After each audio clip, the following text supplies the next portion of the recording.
here's our first one. Cybertruck. Tesla Cybertruck isn't as overpriced as everyone says it is for everything you get with the price you pay. I like this one. This, if you search up Twitter or Threads, it's not very hard to find a lot of harsh reactions to the Cybertruck, right? It's obviously not a cheap truck. It's an expensive truck. But also, I think the key with this one is this has got to be the biggest delta between what was promised and what was delivered from Tesla on paper I've ever seen. Like, it was a massive overpromise, underdeliver moment for them. They were saying 0 to 60 in as low as 2.9 seconds, up to 500 plus miles of range, 14,000 pound towing capacity, 3,500 pound max payload capacity, and starting at $39,900. That seemed killer. But today, the new specs are out, and the truck that's actually starting to ship now in 2023 is 0 to 60 in 2.6 seconds, which is it's crazy. It's a party trick. But then up to a maximum of 340 miles of range, 11,000 pound towing capacity, 2,500 pound payload capacity, and starting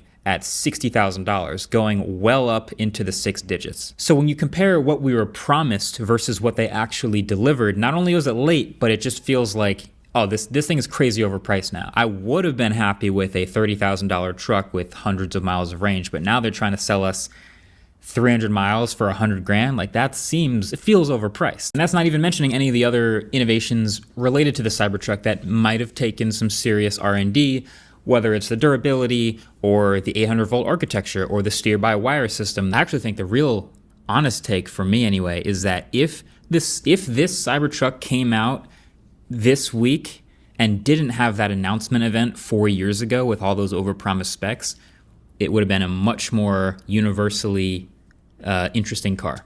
It would have been very, very exciting for a lot of people in a way that it isn't now because it had these promises that weren't met. So that's my argument for not announcing things until you're right about to be ready to ship them. The Cybertruck isn't overpriced maybe, but probably overhyped. Good take. All right.